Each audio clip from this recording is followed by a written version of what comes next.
This morning, Columbia University pro-Palestine demonstrators escalated their protest, barricading themselves inside Hamilton Hall. It's a building that has a long history of student protest movements stretching back to 1968. Then hundreds of students seized the building during protests over the Vietnam War, racism, and construction of the nearby Morningside Park. The protest eventually led to the violent removal of students by the New York Police Department and the arrest of over 700 people. Joining us now to discuss is Mark Naison, a professor of history and African American studies at Fordham University, who participated in the 1968 demonstrations. Welcome, Professor. Thank you. I'm glad to be here.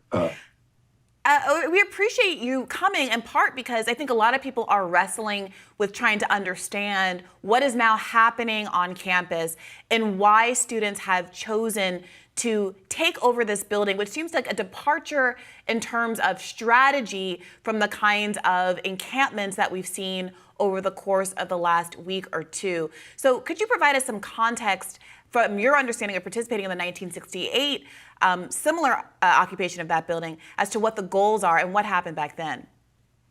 Well, first of all, let me tell you, as somebody who participated in the initial building takeover, this was not the plan that we had.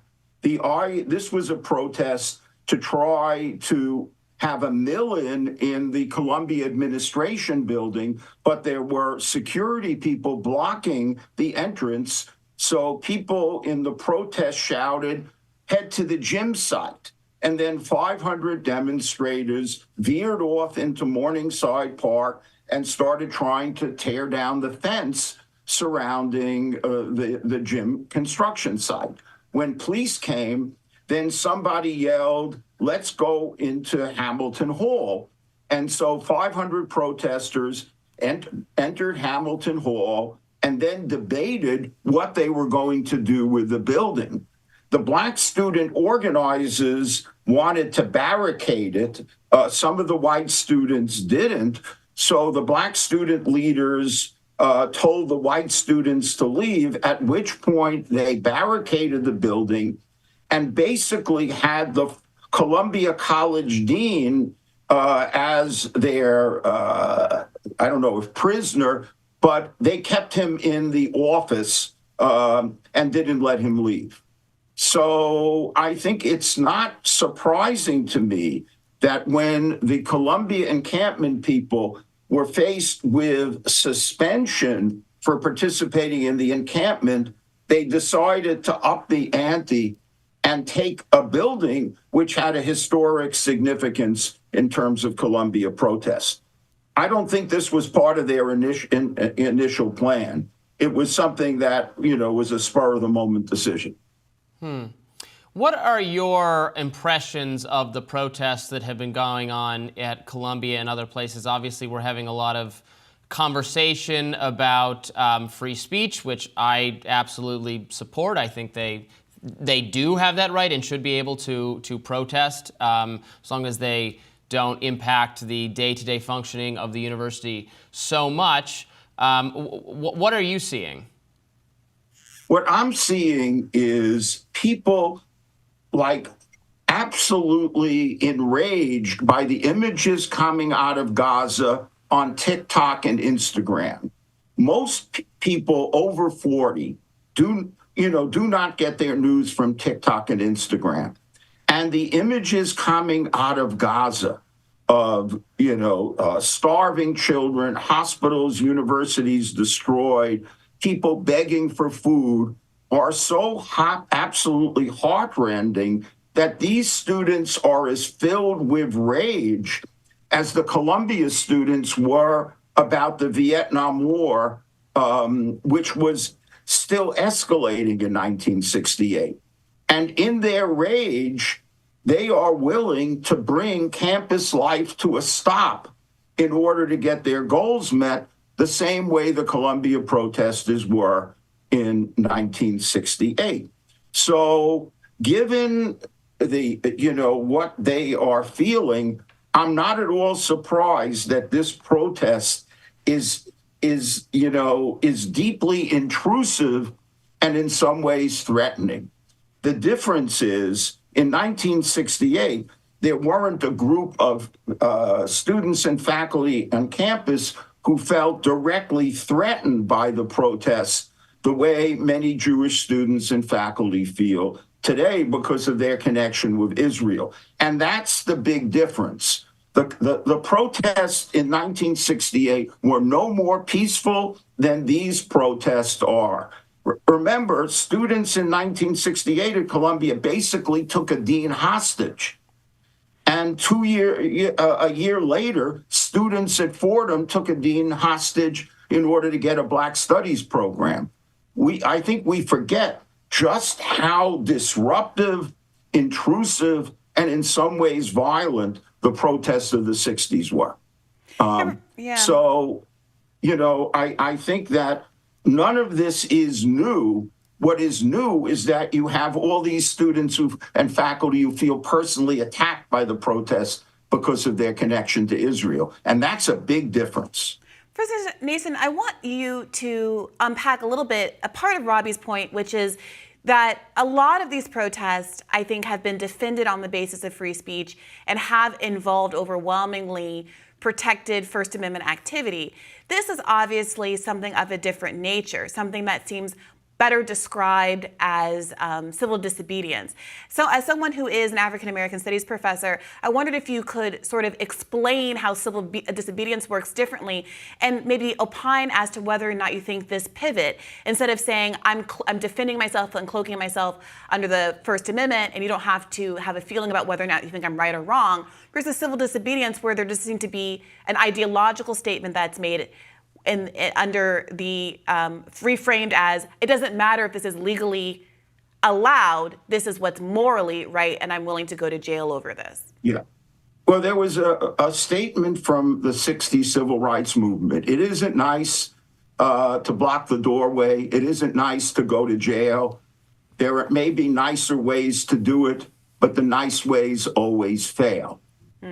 So there's a long tradition going back to the civil rights movement is that when you want real social change, you have to be disruptive. Now, part of the problem is that when you're dealing with the student protest in 68, some of the disruption went beyond civil disobedience into acts which were on the verge of being violent.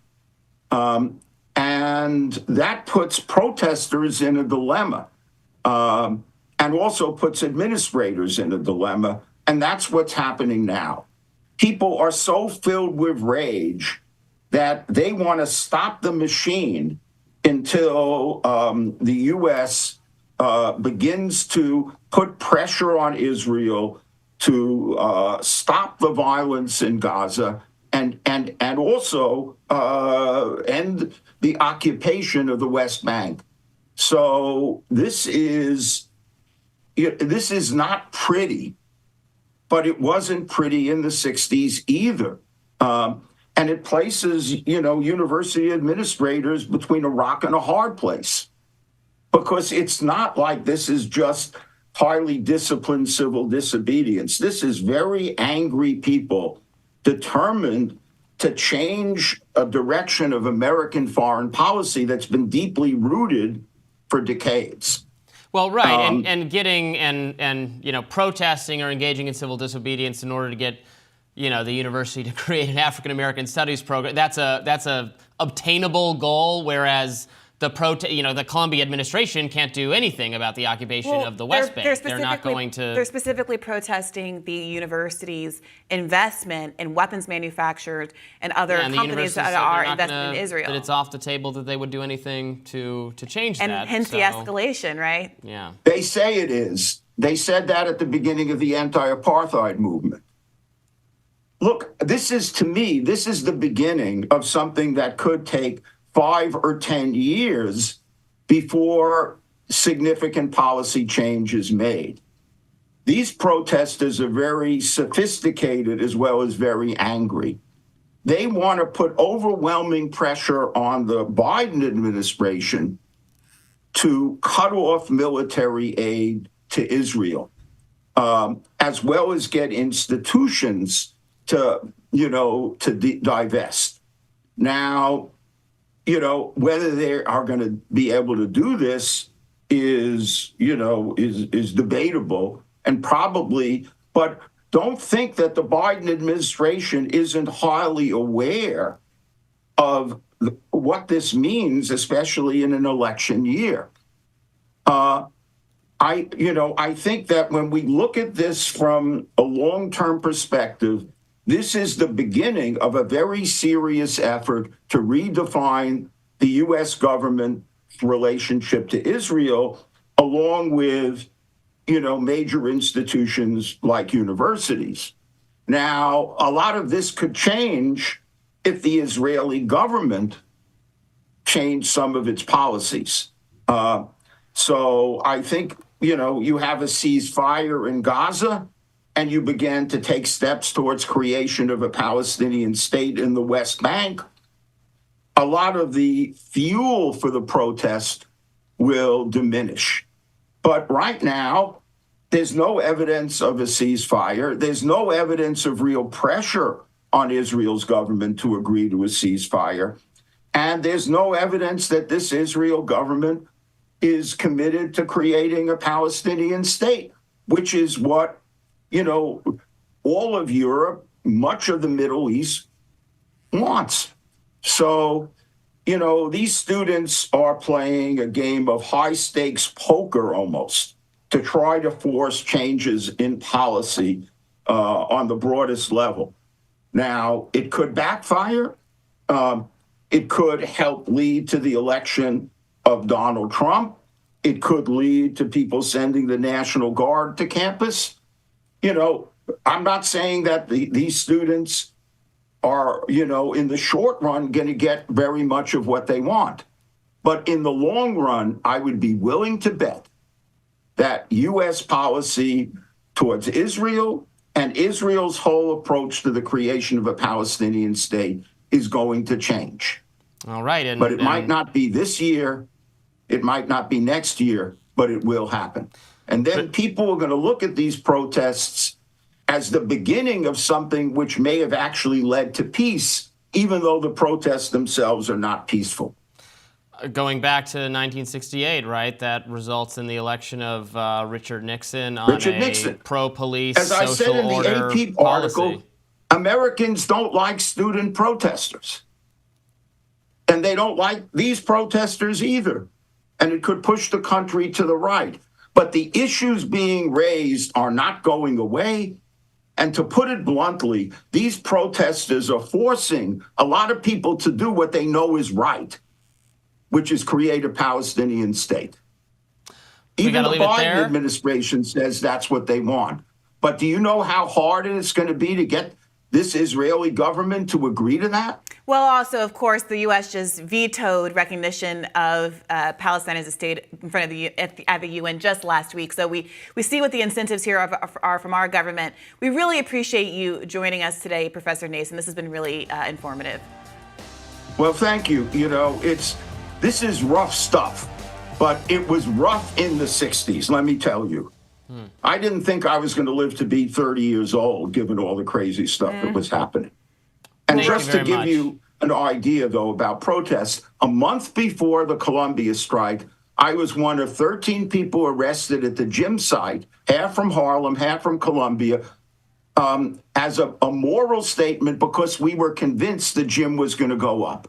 But we wanted to let people know that there was opposition. And wouldn't you know it, the Columbia strike stopped the construction of the gym. So, there's a lot to think about here in all dimensions. Thank you so much for joining us today. We really appreciate it. Well, thank you. This was cool.